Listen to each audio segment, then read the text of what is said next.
El nombre del sermón de esta mañana, hermanos, está titulado como las sobreabundantes riquezas de su gracia. ¿Por qué las sobreabundantes riquezas de su gracia? Es precisamente por lo que hoy vamos a tratar, de lo que vamos a hablar, dando continuidad a lo que la carta de Pablo a los Efesios nos ha venido diciendo. Y hermanos, vamos a tomar lectura, Efesios capítulo 2 del versículo 1, y vamos a leer en este caso hasta el versículo 7, por favor. Voy a pedir que me ayuden ahí a acompañarme con su vista.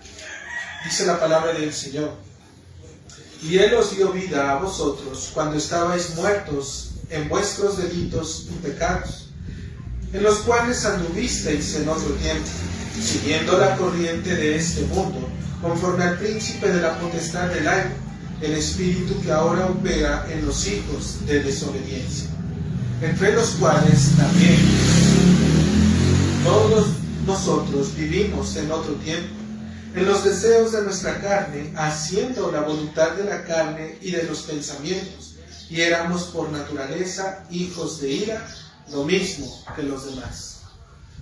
Dice el número 4, pero Dios, que es rico en misericordia, por su gran amor con que nos amó, estando aún nosotros muertos, nos dio vida juntamente con Cristo. Por gracia sois salvos.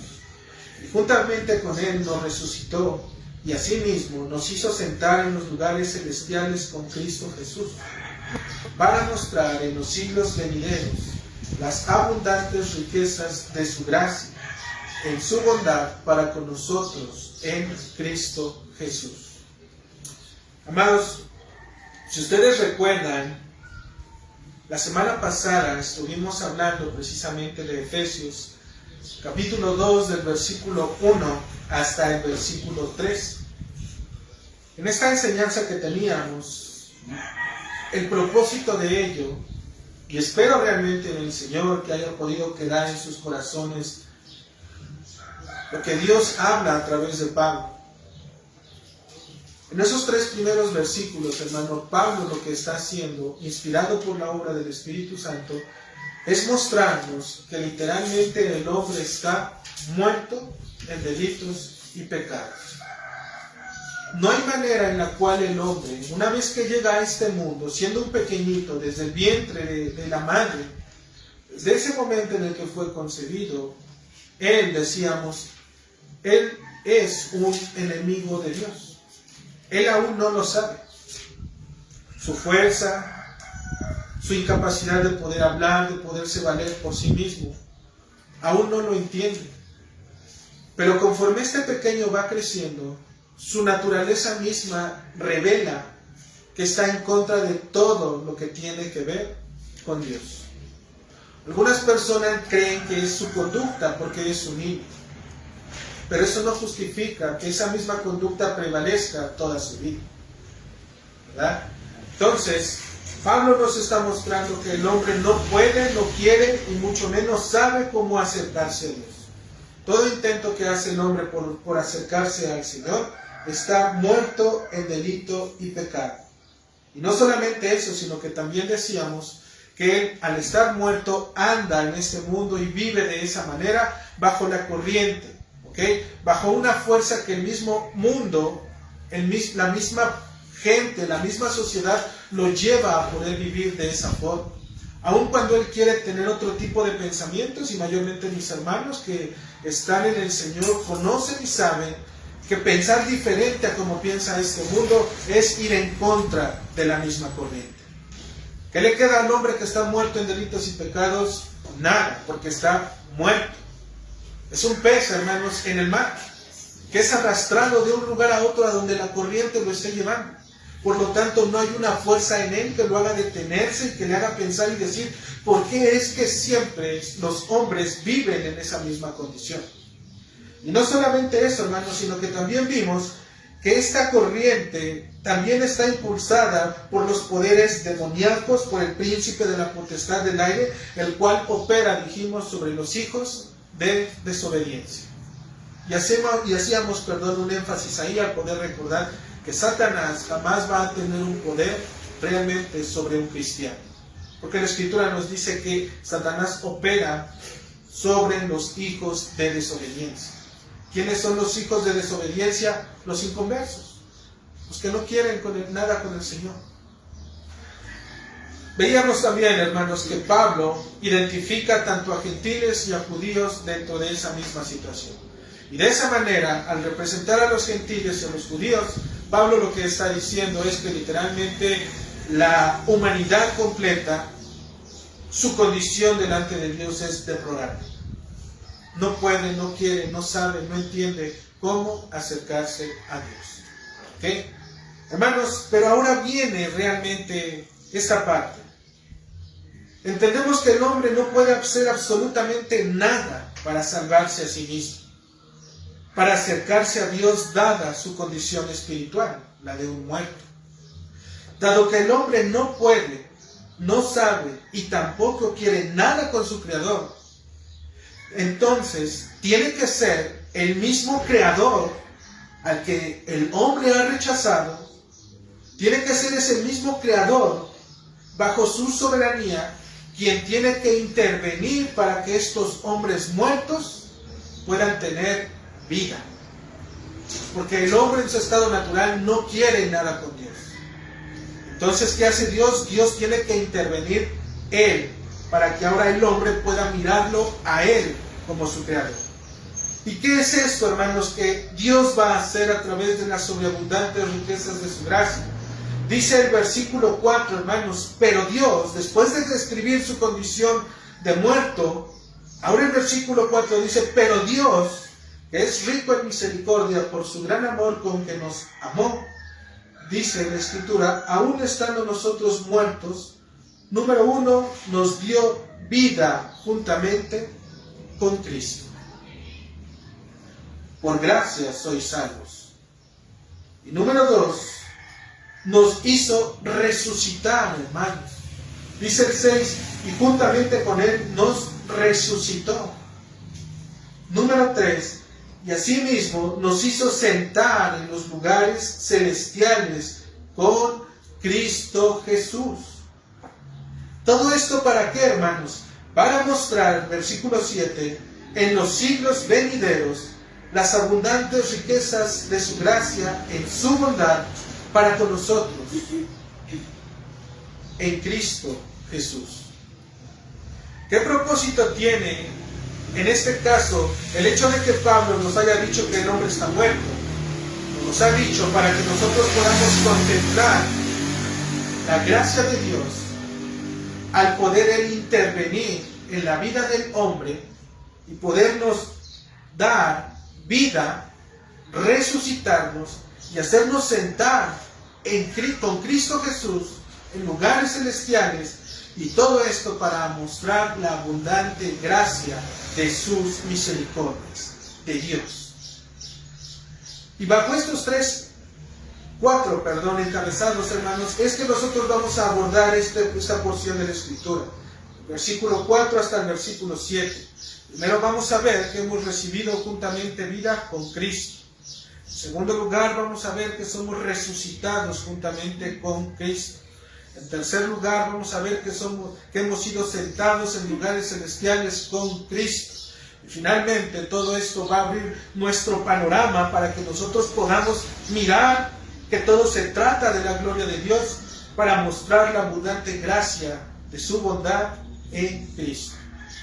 Hermanos, vayamos en este tiempo en la meditación de nuestros pensamientos para que ustedes puedan contemplar la gloria de Dios a través de su palabra y puedan realmente experimentar de su gracia, la cual está al alcance, hermanos, al alcance simplemente de una oración. Dios, quien tiene vida en sí mismo y cuenta con el poder total y absoluto de comenzar desde cero, porque Él tenía ese poder y esa autoridad, hermanos. Una vez que el hombre falló, tú debes de ponerte a pensar, una vez que el hombre falló, que Adán falló, Él pudo haber simplemente eliminado y comenzar de cero nuevamente. Yo creo que es algo que nosotros sabemos y que entendemos. porque Él tiene el poder para poder hacerlo. Le dio vida cuando no era más que polvo. Le formó un cuerpo. Le dio huesos, le dio tejido, le dio carne, le dio órganos. Le dio un corazón, lo formó y sopló aliento de vida en él. Pecó Adán en contra de él.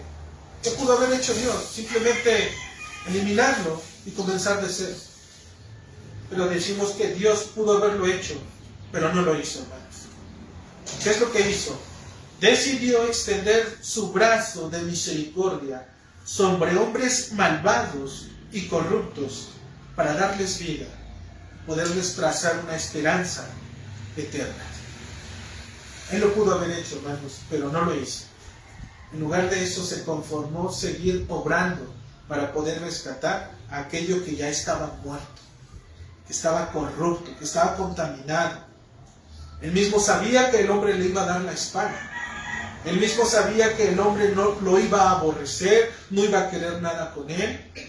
Él mismo sabía nuestros destinos, hermanos, sus vidas antes de venir al Señor. Él los conocía, pero Él mismo tuvo misericordia para extender su brazo sobre hombres malvados y corruptos y darnos vida y esperanza de vida eterna. Parte de esto, hermano, es poder entender que esto revela cuán sobreabundante son las misericordias de Dios. Porque bien lo pudo no haber hecho. ¿Estaba en la libertad de hacerlo? Por supuesto que sí, hermanos. Él es Dios. Él podría hacerlo. Pero tuvo compasión.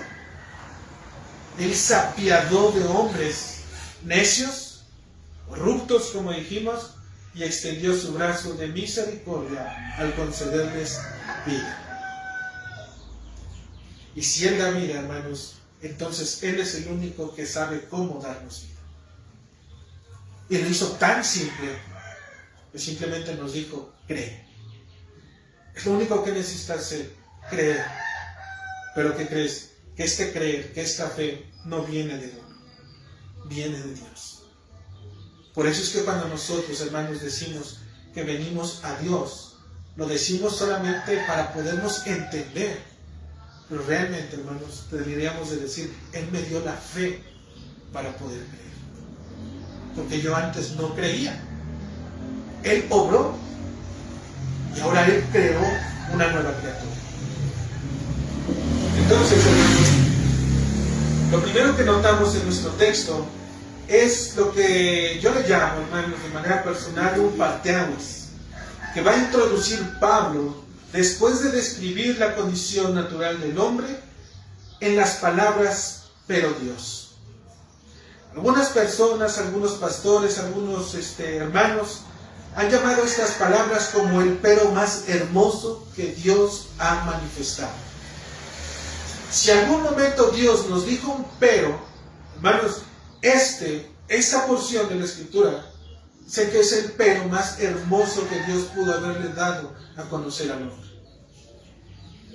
Porque después de haberte dicho que no podías, no querías, no entendías, estabas muerto, no había posibilidad, Pablo te dice, pero Dios, porque Él sí puede. Porque Él sí, hermanos, va en contra de todo eso que está muerto.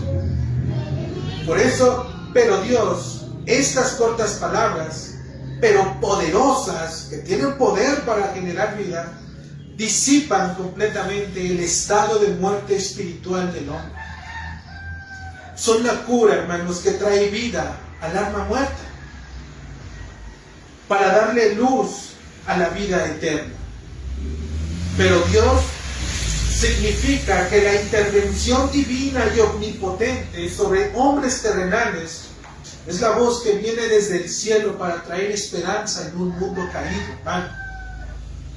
Son las aguas de vida que van a cubrir al hombre viejo y lo van a sepultar para poder renacer en una nueva criatura. Ese pero Dios, hermanos, contrasta literalmente la condición del hombre de lo que ahora Dios está haciendo y cómo lo está haciendo. Este pero Dios es la causa que debe de mover a los hombres a poder guardar silencio, inclinar sus oídos y preparar sus corazones para poder saber escuchar. Porque el que lo está haciendo es Dios. Estas palabras, pero Dios, son el sonido, hermano, de la trompeta que alista al pueblo de Dios para poner manos a la obra. Porque Él lo ha decretado, Él lo ha dicho, y ¿quién lo impedirá?, dice Isaías. Estas palabras son la estructura, la piedra angular, hermanos, el fundamento en la que todo cristiano debe de meditar. ¿Y por qué les digo que en la que todo cristiano debe de meditar, hermano? Porque tú debes de darte cuenta que Pablo les está diciendo que ellos no pueden acercarse a Dios. Pero Dios va a hacer algo. Él lo va a hacer. Como Él quiere, cuando quiera y a la hora que quiera, Él lo va a hacer. ¿Tienes planes en tu vida? Por supuesto que sí, cada uno de nosotros tiene planes. Cada uno de nosotros tiene probablemente algún proyecto, tiene algún pendiente que atender, alguna circunstancia, algo que arreglar. Pero lo que debes de hacer, hermano, es considerar las palabras del texto de Efesios 2:4. Y solamente son esas dos palabras, pero Dios. Porque dentro de tus proyectos, tú puedes ya tenerlos trazados. Pero ¿cuál es la voluntad de Dios dentro de tus proyectos? Porque bien podría dejarlos e impedirte que no se lleven a cabo. ¿Tienes realmente lucha contra el pecado, hermano? ¿Realmente tienes lucha? Si realmente tienes lucha, o crees que tienes lucha, Dios lo va a demostrar, porque en Él está el poder traer vida. Un hombre que lucha contra su propio pecado, no viniendo al Señor, simplemente, hermanos, está haciendo obras. Pero Dios tiene que obrar verdaderamente. Entonces, continuando con el texto, hermanos, nosotros vemos que dice el versículo 4, pero Dios, que es rico en misericordia, por su gran amor con que nos amó, aun estando muertos en pecados.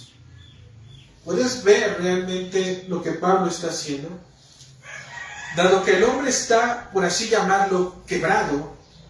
Quebrado quiere decir, hermanos, que su cartera, sus cuentas bancarias, lo que él tiene, todo está en negativo. Son números rojos. Si tú fueras al banco a poder sacar o intentar sacar dinero, más bien el banco te detendría porque le debes. Y no le debes cualquier cosa. Si así lo podemos, o la ilustración puede servir de algo, hermanos. No le debemos cualquier cosa. Nuestros números no alcanzan a cubrir la deuda que tenemos que pagar con Dios. Pablo va a poner de relieve la sobreabundante compasión y amor de Dios por hombres que estaban muertos en delitos y pecados. Por eso dice, pero Dios, que es rico en misericordia. Dios sí es rico. Nosotros, hermanos, estamos quebrados literalmente. No hay manera de poder pagar nuestras deudas para con Dios.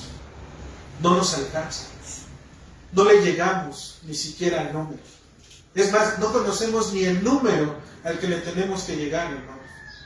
No hay manera de poder pagar al Señor. Por eso Pablo lo que va a hacer es mostrarnos, como dije, de relieve o poder contrastar la pobreza y los números rojos que tiene el hombre al estar sin Dios, al podernos comparar con las ricas misericordias que Dios tiene. Y esa palabra rico en misericordia, hermanos, la palabra rico quiere decir opulento. Alguien opulento es alguien que tiene sobreabundancia, que le sobra literalmente, ¿sí? Que tiene lo suficiente para poder pagar la deuda de aquel a quien debe. Y Dios tiene lo suficiente, hermanos, para poder pagar nuestra deuda y la deuda de todo aquel que viene a Él en arrepentimiento y fe en Cristo, para poder apagar la ira que Él tiene. Él ya lo ha hecho, hermanos. Dios sabe que el camino del hombre está manchado por el pecado y que el final que le espera obviamente incluye la separación de su misericordia. Porque la misericordia de Dios, hermanos, en este mundo, si nosotros lo podemos ver así, es de manera general. ¿Sí? De manera general. Pero la misericordia que Dios tiene para los suyos es eterna. Porque es para este mundo y para el venidero. Pero la misericordia de Dios que tiene por aquellos inconversos solamente es temporal. Solamente les va a alcanzar para este mundo. Porque después de este mundo, hermanos, ya no habrá misericordia para ellos. Lo que habrá para ellos será ira y juicio de un Dios vivo. Por esta razón, Pablo intenta que la iglesia de Éfeso pueda asimilar la pobreza espiritual dada su deplorable condición original, es decir, su naturaleza original, cómo viene a este mundo siendo un hombre muerto, y va a expresar la extensa y sobreabundante compasión de Dios, la cual va a provenir de Él mismo, porque dice nuestro texto: pero Dios, que es rico en misericordia, por su gran amor con que nos amó. La causa del amor de Dios por su pueblo, hermanos, ¿dónde está? ¿En su pueblo? Por supuesto que no, porque el pueblo, ya dijimos que es un pueblo muerto en delitos y pecados. No hay nada que Dios haya visto en nosotros que le pueda agradar y que podamos hacer después de que nos llame. Porque todo lo bueno aparentemente que podríamos hacer es porque Dios ya no nos mostró. Son las obras de Dios. Y nosotros lo que hacemos es andar en esas obras que Él mismo ha preparado. Porque nosotros no las conocíamos. Pero Dios nos da la intención. Él es la causa para que nosotros las podamos hacer. Por lo tanto, Dios, que es rico en misericordia, por su gran amor con que nos amó, la causa se encuentra en sí misma, hermano.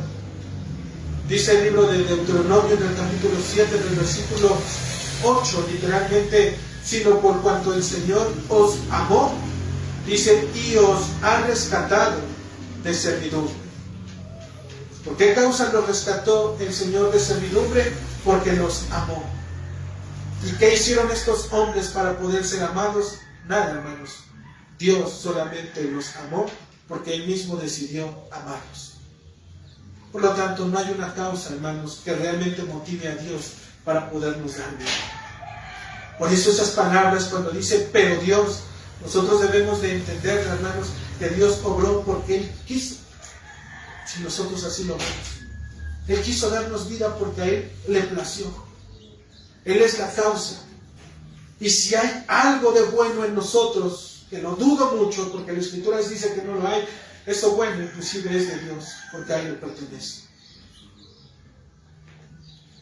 ¿De qué manera, hermanos, Dios ha manifestado las sobreabundantes misericordias y amor de Dios? ¿Cómo es que Él las ha manifestado? Dijimos que el número 1, en el versículo 5, dice, aún nosotros estando muertos en pecados, número 1 dice que la manera en la cual nos ha mostrado sus abundantes misericordias y amor ha sido dándonos vida juntamente con Cristo. Son palabras, hermanos, que nosotros leemos y que a lo mejor nuestros oídos decimos, nada más por eso. Sí, hermano, pero debes de considerar lo que Dios ha hecho. Esa vida bien no te la pudo haber dado. Bien te pudo haber retenido donde antes estabas. ¿Cuál era la condición en la cual antes estaba el hombre antes de ser llamado a Dios? Efesios capítulo 2, del versículo 1 al versículo 3. Cuando quieras evangelizar, hermano, recuerda esos textos. Cuando una persona quiera ponerse delante de ti, no para debatir, obviamente, sino para que tú tengas argumentos razonables para poder mostrar el Evangelio, muéstrale Efesios capítulo 2, versículo 1 al versículo 3, y dile cuál es la condición del hombre en este mundo sin Dios. Muerto en delitos y pecados, en los cuales anduvo en otro tiempo, siguiendo la corriente de este mundo, conforme al príncipe de la potestad del aire, el espíritu que ahora opera en los hijos de desobediencia, siguiendo los deseos de la carne y de los pensamientos, en los cuales anduvieron todos los demás. Nadie se escapa de ello, hermanos. Por esta razón es que la primera condición para mostrarnos sus abundantes misericordias es que nos dio vida juntamente con Cristo. Y dice él mismo, Pablo, así que por gracia es que son salvos. Estando en una posición corrupta, hermanos, Dios no podría solo traernos a la vida así nada más. Nuestra condición, al estar de manera corrupta, no era solamente que Dios nos trajera y nos diera vida así porque sí. En este caso, el hombre en algún momento se jactaría de ser algo o alguien. ¿Qué es lo que hace Dios? Él mismo tenía que mostrarnos nuestra culpabilidad. ¿De qué manera a una persona se le demuestra que es culpable? Dándole a conocer los hechos.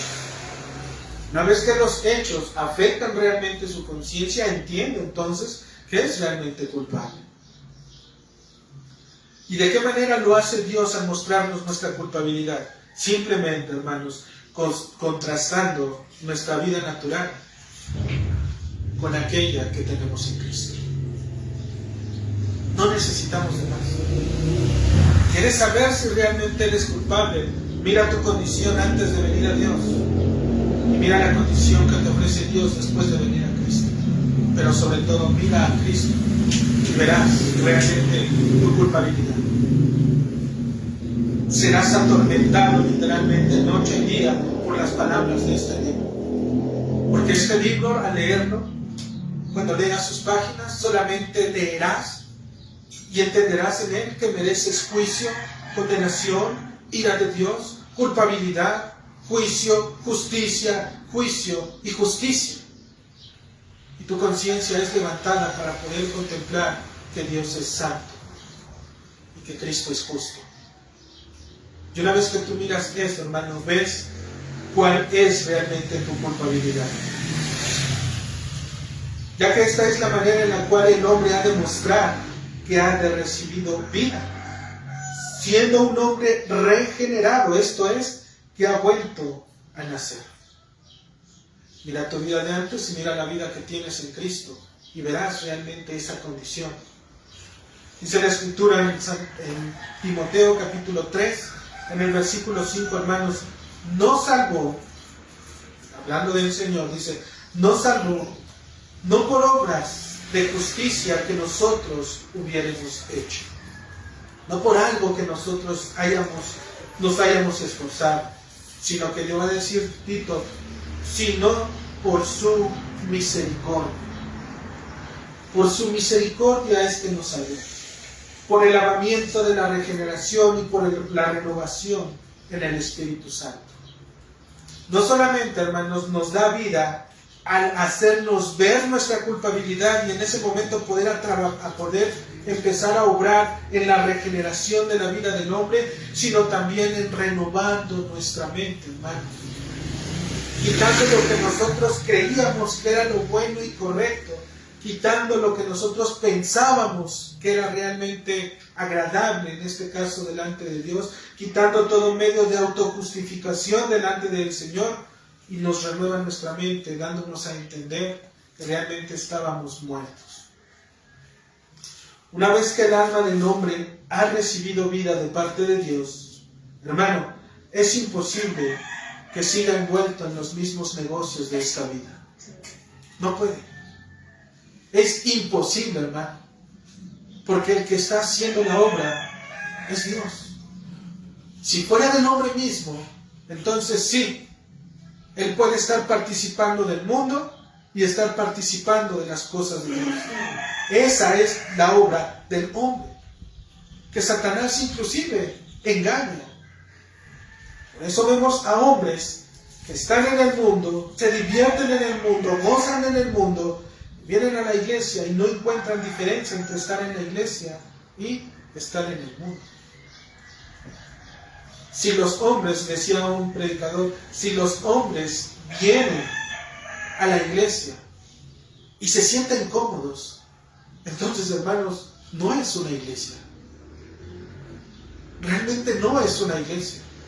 Porque el venir a la iglesia nos debería de hacer sentir incómodos al contemplar la santidad y la justicia de Dios, al poder considerar realmente lo que Dios ha hecho en nuestras vidas.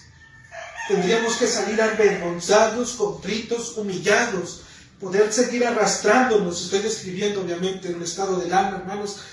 Salir arrastrando nuestra alma, ir a casa y decirle: Señor, perdóname.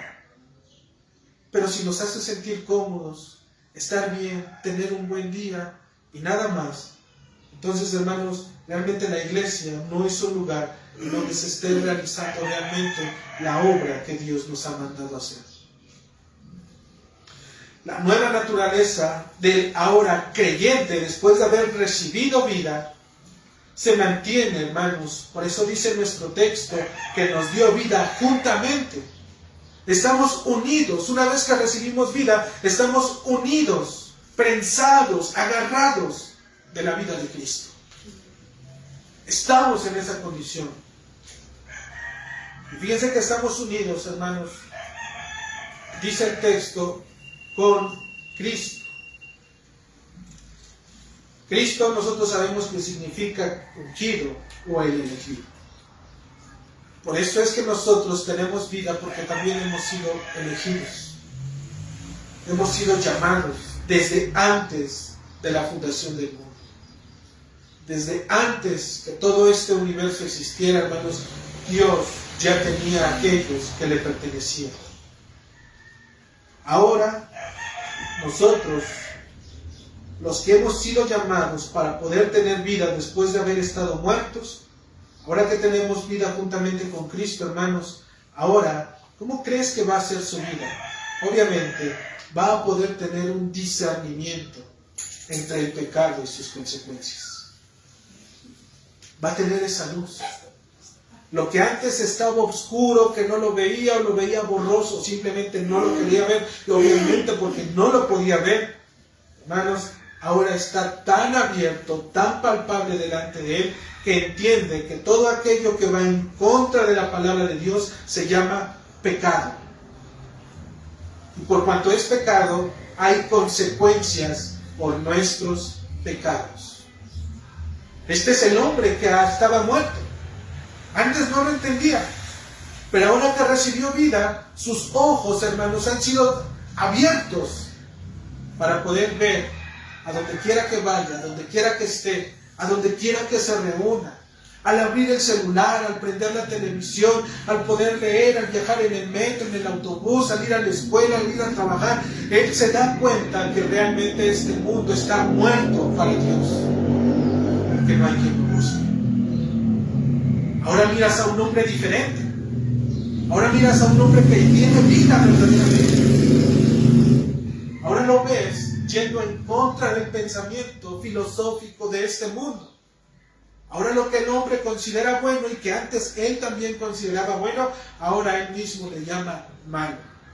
Y no porque él quiera, es porque Dios así lo llama. Él descansa en lo que Dios está diciendo, no en lo que él cree que es lo correcto. Pueden entender también su incapacidad al poder tratar de justificarse por sí mismo delante de Dios. Una vez que recibe vida, hermano, lo que hace el creyente, y si te das cuenta, a lo mejor te pasó, hablando de manera personal, me pasó, llegué a ese pensamiento de decir, entonces, ¿de qué manera entonces Dios nos puede justificar? Y cuando ves la Escritura dices que solamente hay una manera. Y la única manera es a través de Cristo. Es la única. Que no son tus obras, que no es lo bueno o lo mejor o el intento de buenas obras de caridad que el hombre quiera hacer. Es lo que Dios ya ha hecho. Es lo que Él ya ha hecho, hermano. Ahora simplemente nosotros nos desprendemos de todo medio de autojustificación y nos entregamos directamente a la cruz de Cristo. Y ahora en su cruz vemos perdón, vemos paz para con Dios. Si nunca has tenido o experimentado paz, es que quiere decir que nunca has tenido guerra. Y si nunca has tenido guerra, entonces quiere decir que no sabes entonces qué es el pecado. El pecado es un enemigo, hermano. Decíamos hace 8 días que se muestra dulce, pero una vez que te tiene, te atormenta. Una vez que te tiene, con eso poco que empezaste es insuficiente. Te va a pedir más y más y más. Y por cuanto es pecado y la carne tiene la tendencia a prenderse del pecado, nuestros ojos son cegados, nuestros oídos son circuncidados, nuestro corazón es engrosado. Tenemos que venir a Él, hermanos, porque hemos recibido vida. Ahora también esta persona ha entendido poder confiar en la plenitud, dijimos, plenamente del sacrificio de Cristo. Él sabe que ahora, por su sacrificio sustitutivo de Cristo, ahora ya no soy un pecador. Porque Cristo tomó mi culpabilidad, mi pecaminosidad, y la llevó a la cruz. Y en esa cruz exhibió literalmente a los principados y a las potestades. Demostró la culpabilidad del hombre y Dios derramó su ira sobre él. Ahora que tengo vida entiendo que eso es verdad, que Él lo hizo. Y ahora que tengo vida también entiendo que su sacrificio es suficiente para con Dios. El que tiene vida, hermanos, verdaderamente, ahora anhela participar de los medios de gracia que santifican al creyente y reconoce que esto no depende de ellos, sino que todo viene de parte de Dios. Ahora, los medios de gracia de santificación, hermanos, la oración, la lectura de la Escritura, la meditación de su palabra, el podernos congregar, oración pública, oración privada, el podernos congregar, el poder participar de los medios y las ordenanzas que Dios nos ha dado, del bautismo, de la Santa Cena. Son cosas que eran ajenas a nosotros, porque estábamos muertos. No las conocíamos, no sabíamos para qué. Pero ahora que recibimos vida, Dios nos muestra que nos santifica. Nos hace más y más conforme a la semejanza de Cristo. Ahora ahí ves a un hombre vivo, hermano.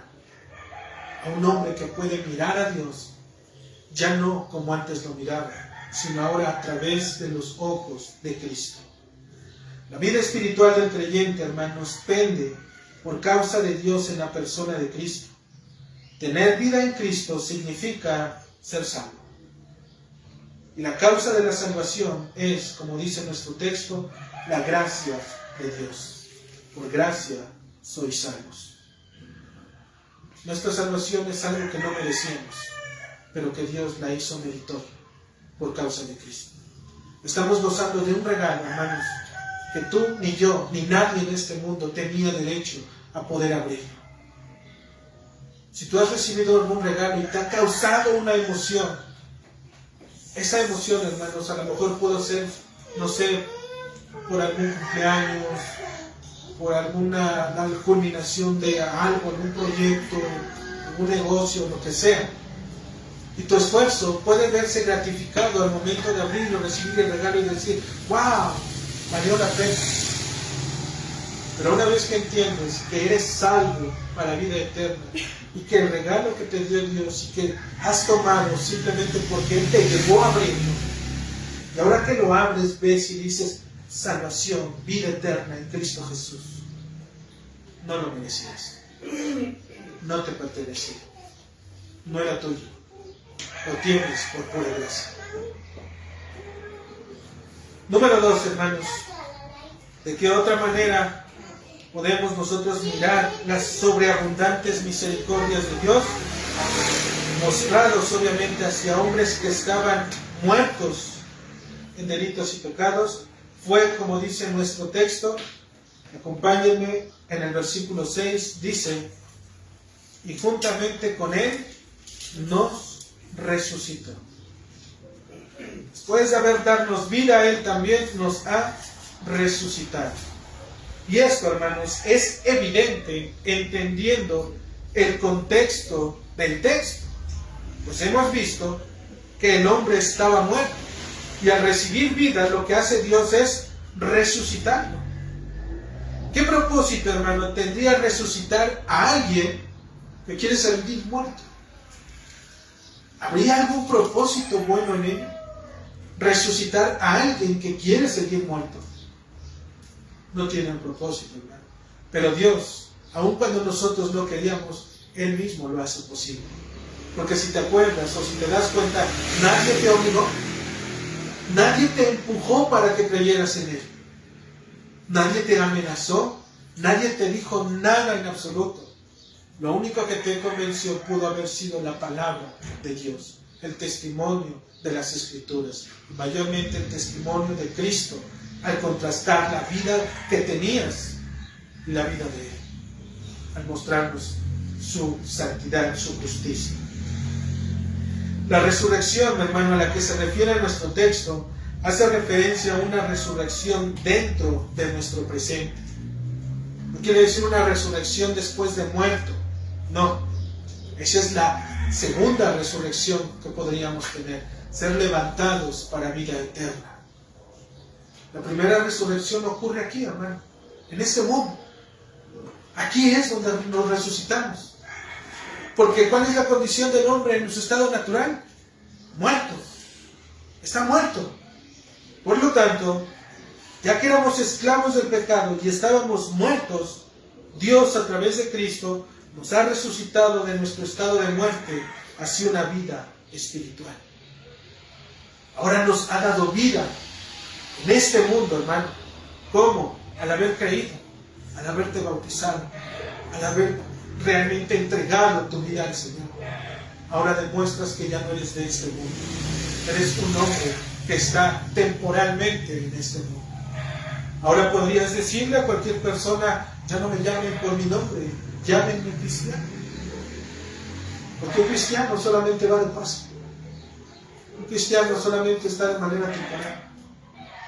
O si tú lo prefieres, dile, ya no me llames también por mi nombre, dime ahora solamente que soy un peregrino. Alguien que está nuevamente de paso. Estoy aquí, pero no vivo para estar aquí. Me preparo para vivir en el Señor. Amado, el propósito por el cual, juntamente con Él, nos resucitó, fue para dar a conocer en un mundo caído, como dice nuestro texto, las abundantes riquezas de su gracia y bondad. ¿De qué manera? Mostrando verdaderamente la causa y el efecto del Evangelio de Cristo en las mentes y en los corazones de los hombres. Si Dios ha resucitado a hombres muertos, entonces, hermano, tú dime, ¿no es válido que las naciones se enteren por medio de una autopsia de aquellos que han muerto a los placeres de este mundo? Si cuando alguien muere en este mundo, hermanos, se les practican las autopsias, ¿para qué? Para saber la causa de su muerte. De la misma manera, hermanos, cuando una persona de allá afuera, que fue tomada de allá afuera, muere a su vida y resucita en una nueva persona, aquellas personas que ahora nos ven deberían de preguntarse, ¿cuál es la autopsia por la que este hombre murió? ¿Por qué dejó este mundo? Porque ya no es la misma persona. ¿Cuáles son las causas, hermanos, por las que el cristiano debería de dar a conocer a los hombres los motivos de su muerte a este mundo? Podríamos mencionar Efesios 4, versículos 23 y 24. Dice la Escritura, y renovaos en el espíritu de vuestra mente, vestíos del nuevo hombre, creado según Dios en la justicia y santidad de la verdad. ¿Cuál fue la causa de la muerte de este hombre? No sabemos, solamente sabemos que su mente fue renovada y él vestía como de otro mundo. Ya no era de este mundo. Antes pensaba como nosotros, hablaba como nosotros, vivía como nosotros, se comportaba como nosotros. Pero algo le pasó. Su mente cambió. ¿Y por qué causa su mente cambió? Porque la obra de Dios obró en él. La primera causa de la autopsia de un cristiano al morir en este mundo porque su mente fue renovada y porque vestía como de otro mundo, en vestiduras de santidad. Entonces las causas, hermanos, las podemos ver nosotros en Romanos capítulo 8, en el versículo 14. Romanos 8:14 dice: porque todos los que son guiados por el Espíritu de Dios, estos son hijos de Dios. ¿Cuál es la segunda causa de su muerte de este hombre? Sus caminos eran diferentes a los de este mundo. Ya no vivía como nosotros. Ya no estaba en nuestros propios caminos. Por lo tanto, sus caminos eran diferentes a los de este mundo. Romanos 8:1. ¿Cuál es otra de las causas? Porque fue libre de las acusaciones de Satanás y los deseos de la carne.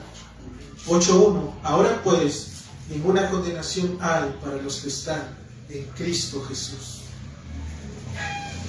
¿Cuáles son esas causas? Las causas de la autopsia por las que el hombre murió en ese mundo. Porque su mente fue renovada y él vestía de otra manera. Porque sus caminos fueron diferentes a los de este mundo. Y porque fue libre de las acusaciones de Satanás y los deseos de la carne. Alguien así, hermanos, tiene que morir a ese día. Y el mundo debería de saber las causas por las cuales morimos a ese mundo. Para que ellos conozcan, nos identifiquen y vean que Cristo es verdadero, que es real. Si alguien llevara un expediente, hermanos, de estas causas, personalmente me gustaría que esas fueran las causas por las cuales moría ese mundo. Deben de ser nuestras. Número 3, hermanos. Después de darnos vida y habernos resucitado con el Señor, dice que asimismo nos hizo sentar en los lugares celestiales con Cristo. Cuando hablamos de lugares celestiales, se sobreentiende que nos referimos a donde Cristo fue elevado a la diestra del Padre. Desde aquel lugar, Él ha recibido toda gloria, honra, poder y dominio sobre la creación. Y aún Él tiene dominio sobre los poderes demoníacos. Es lo que dice Efesios 1:20 al 21. Estos operan conforme al príncipe de la potestad del aire. Desde esa posición, hermanos, en la que Cristo se encuentra, es que aquel hombre que ha recibido vida cuando estaba muerto, pero que ahora ha recibido vida y ha sido resucitado, también ha recibido la sobreabundante misericordia de ocupar esos lugares celestiales con Cristo. No a la diestra del Padre como Cristo. Porque ese lugar, hermanos, ese honor ya se le ha conferido exclusivamente a Cristo. Solamente a Él. Él nos ha dicho que nosotros estaremos en los lugares celestiales con Cristo.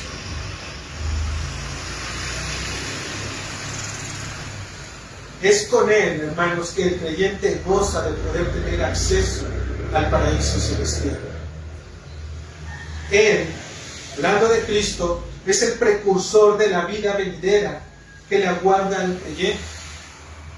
Es el que nos está anticipando lo que hoy nosotros, hermanos, tenemos ya en el reino celestial. Ahí están nuestras moradas. El Señor lo dijo: he aquí, voy a preparar moradas en el cielo. Ya están, hermanos. Si has creído en Él, si tienes fe en Él, si has abandonado el pecado, si te has entregado una vida piadosa en el Señor, hermano, tu nombre está escrito en el libro de la vida. No va a ser borrado. Y tienes una morada celestial en el reino de los cielos. Ese es tu lugar eterno, no este mundo. Él es ese precursor, hermanos. Por lo tanto, al podernos mostrar esa vida venidera, el conocimiento de esta verdad, desde hoy, hermanos, nos está anticipando lo que hemos de recibir en la eternidad, mientras dijimos estamos en este mundo. ¿De qué manera? Va a traer a nuestras mentes el entendimiento y el conocimiento de las cosas por causa del reino de Dios. La manera de poder nosotros entender que gozamos ya del reino celestial, hermanos, es que desde hoy Cristo, Dios mismo, mediante el sacrificio de Cristo y por la obra del Espíritu Santo, nos va a dar a conocer el entendimiento y conocimiento de las cosas por causa del reino de Dios. Nuestras almas son reconfortadas, hermanos, cuando entendemos el propósito por el cual se nos ha dado una iglesia. Hermano, nuestras almas desde hoy están siendo reconfortadas por el propósito de darnos a entender por qué es que se nos ha dado una iglesia. ¿Por qué Dios no te da una iglesia en donde se avientan, se tiran y hablan raro? ¿Por qué no te da una iglesia como esa? Eso es lo que deberíamos de ponernos a pensar. ¿Por qué aquí, Señor? ¿Por qué este lugar? ¿Por qué un lugar donde literalmente nada más no se hacen grandes cosas, no hacemos muchas cosas, no hacemos esto, no hacemos aquello, solamente cantamos, solamente adoramos y solamente conocemos y hablamos, en este caso, de la Escritura? ¿Por qué, Señor? Porque de eso se trata la eternidad, hermano, de conocer y adorar a Dios. Solamente de eso se trata la eternidad. Por eso es que nos está dando una anticipación. ¿Por qué te ha dado una familia? ¿Sí? Porque es que hoy te da una familia. Tienes una familia extensa, en este caso, tu padre, tu madre, tu hijo, tus hermanos. Esa es la familia que Dios te ha dado, una familia en sangre. Pero la familia divina, la familia celestial con la que vas a habitar por la eternidad, hermano, es esta, la que está y pertenece a la iglesia. Esta es la familia eterna, hermano. Por eso es que nos debemos de acostumbrar a mirarnos como ciudadanos del reino. Es una anticipación de lo que Dios nos está dando. Por eso dice que nos ha hecho sentar en los lugares celestiales. Nuestro corazón, hermano, ya no debe de estar puesto en estas cosas terrenales, sino en las celestiales. Tengo una iglesia que el Señor me ha dado palabra. ¿Para qué? Para seguir después de esta vida, seguir aprendiendo de Él. Decíamos la otra vez, porque ya allá, hermanos, se va a acabar la fe. Allá ya no va a ser necesario seguir leyendo, seguir orando. Allá ya se va a acabar todo eso, porque ahora lo vamos a ver cara a cara. También, hermanos, se nos da a entender por qué razón está el matrimonio. ¿Qué representa el matrimonio? Lo que implica. El matrimonio, hermanos, no es otra cosa más que el establecimiento del reino de Dios también en este mundo. Cristo murió por su iglesia, se entregó como un esposo. El matrimonio es lo que representa. El esposo entregándose a la esposa en un acuerdo, en un pacto, literalmente, para cuidar y proveerla en todo tiempo. ¿Por qué razón tenemos los hijos? ¿Por qué razón un empleo? Ahora mi empleo, que antes estaba yo metido en él, que estaba yo, que me quitaba el tiempo para las cosas del mundo, ahora sé que mi empleo solamente es un sustento que el Señor me ha dado para poder tener lo suficiente y lo necesario. Si quiero tener más de lo suficiente y necesario, es obvio, hermanos, que entonces nos vamos a tener que descuidar de un lado y vamos a tener que desatender otras cosas. Y mayormente, cuando hacemos eso, por naturaleza, desatendemos las cosas de Dios. Finalmente, hermanos, ¿para qué es todo esto? ¿Para qué nos da vida? ¿Para qué nos resucita? ¿Para qué nos sienta en los lugares celestiales? Para mostrar, dice nuestro texto, en los siglos venideros las abundantes riquezas de su gracia, en su bondad para con nosotros en Cristo Jesús. Esto suena, hermanos, como un poco pretencioso para el Señor, pero se trata de Dios. Si Él lo quiere hacer así, ¿quiénes somos nosotros para negarnos? Podríamos decirle a Él que no es así, que se equivoca, que por qué no mejor lo hace de una manera diferente y le aportamos nuestra vasta, grande y extensa sabiduría. Sería ridículo pensar de esa manera, hermanos. La única forma en la que Dios puede mostrar las riquezas de su gracia es a través, hermanos, del perdón del pecado. Es la única manera de poder mostrarnos las sobreabundantes riquezas de sus misericordias. ¿Cómo? Dándonos a conocer lo que Él ha hecho por el perdón de nuestros pecados. Si no hay pecado, hermano, no hay forma en la que los hombres puedan conocer y entender cuán grande es la misericordia y cuán amoroso ha sido Dios para con los hombres al pasar por alto sus transgresiones y delitos. Si no hay pecado, no podemos alcanzar a entender, hermanos, cuán grande es la misericordia de Dios. Mas cuando el pecado abundó, dice la Escritura en Romanos 5:20, mas cuando el pecado abundó, sobreabundó la gracia. Entre más pecador te veas, hermano, que es lo que la palabra de Dios nos debe de hacer. Él es un espejo, ella es un espejo que nos muestra nuestro pecado. Y entre más nos metemos nosotros a la Escritura, nosotros más vemos cuán pecadores somos. Y podemos decir, entre más abundó el pecado, más sobreabundó la gracia. Fue mayor su gracia. La base de nuestra salvación es el amor y la misericordia de Dios. Y su objetivo es promover su gracia dentro de su bondad, dentro de su compasión, al apiadarse literalmente de hombres que estábamos muertos en delitos y pecados. Pablo quiere enseñar a la iglesia de Éfeso que la condición pecaminosa del hombre tiene un propósito dentro del plan divino de Dios.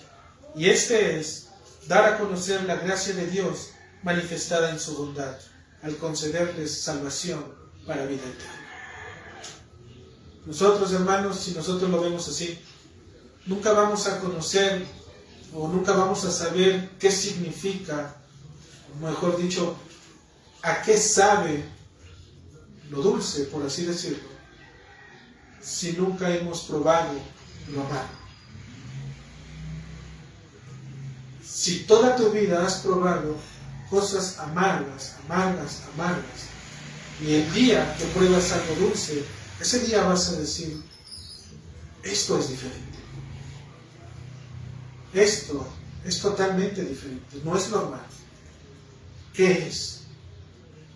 De la misma manera, al estar muertos en delitos y pecados, hermanos, no vamos a poder entenderlo hasta que Dios venga a nuestras vidas y a través de su Evangelio nos muestre las sobreabundantes riquezas de su gracia. Nos dio vida, nos resucitó y nos hizo sentar en los lugares celestiales con Cristo. Y todo para mostrarnos sus misericordias. Todo se trata de Él, hermanos. Conclusión: dado que los hombres están muertos en delitos y pecados, hermanos, es imposible venir a Dios por nuestra propia cuenta. Lo entendemos. Por lo tanto, Dios mismo tiene que venir al hombre, y la manera de hacerlo ya lo ha hecho a través de Cristo. Mi estimado oyente, es necesario que sepas que delante de Dios estás quebrado. Tus bienes y tus posesiones terrenales no le interesan. ¿Qué haría el Señor con esas cosas si todo proviene de Él? No hay forma en la cual el hombre pueda acceder al reino de los cielos, a menos Dios mismo le diga cómo hacerlo. Y para ello nos ha mostrado, como dijimos, las sobreabundantes riquezas de sus misericordias. Aun cuando no lo merecíamos, Dios lo hizo posible. ¿Cómo? Al llamarnos y unirnos con Cristo. Nos ha dado vida, nos ha resucitado y nos ha sentado en lugares celestiales. La vida que Cristo tuvo en este mundo, hasta ser levantado a la diestra del Padre, Dios nos ha permitido participar de ella mediante la fe y el arrepentimiento. Todo eso nosotros lo vivimos si realmente creemos. Él nos ha hecho nuevas criaturas, nos ha pedido andar en una nueva vida, renovando nuestras mentes y capacitándonos para un reino eterno.